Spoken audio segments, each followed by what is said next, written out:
If you think about the origins of the men who were kind of the origin of the OSS, they came out of wartime ad agencies. They came out of wartime propaganda themselves. So this would be Paley, Sarnoff, some of whom were also Skull and Bones people.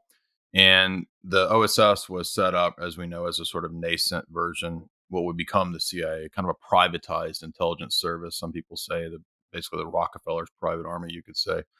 And so their whole ethos was propaganda. And so, they're in the circles of people like Edward Bernays, who, was sort of the father of modern propaganda. The grandfather of modern propaganda, you could say, is H.G. Wells. And the Royal Society kind of had the Royal Society model of international affairs and roundtable groups. That was actually the model for the Council of Foreign Relations, the Trilateral Commission, Pratt House. All of these things formed the nascent model for what the Western, the Anglo-American establishment would be run by. So the CIA ultimately had a huge amount to do with and to say in terms of culture creation and propaganda.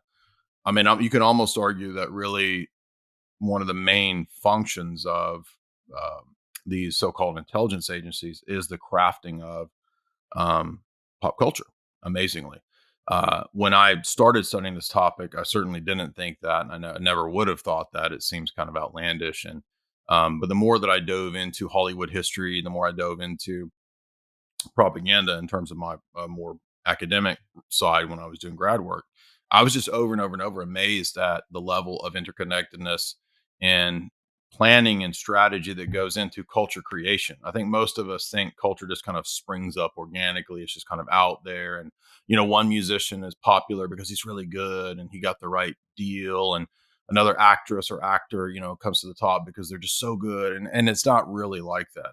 I don't want to oversimplify it as if talent doesn't play a role. Certainly it does.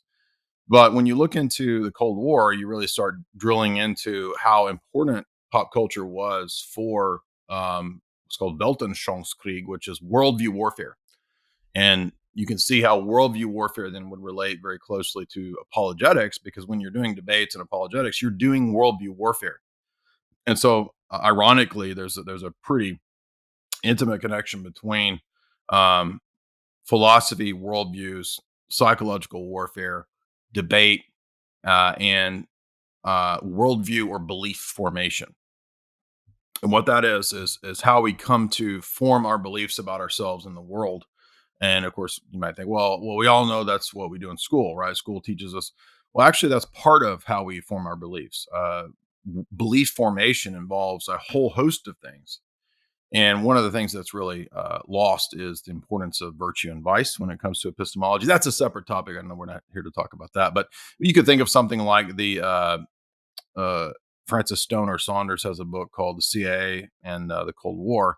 And that book, she's an academic, and that book is about the creation of what's called the Congress for Cultural Freedom.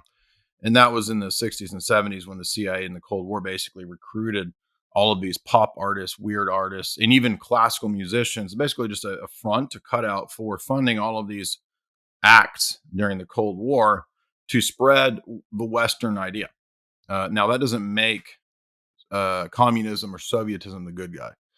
So we're not really in the domain of good guy, bad guy. We're just in the domain of hard power politics, basically. And that's how I think it's the key to understanding this and seeing this is to set aside for the sake of the argument in the moment, good guy, bad guy, and think about it just in terms of the facts and in terms of power politics. And then we can understand why, for example, the CIA would recruit Gloria Steinem, give her money to promote Miss Magazine and feminism. They would put money into Playboy magazine. They would put money into pop art, Andy Warhol, Jackson Pollock. They would recruit French deconstructionists, philosophers, postmodernists.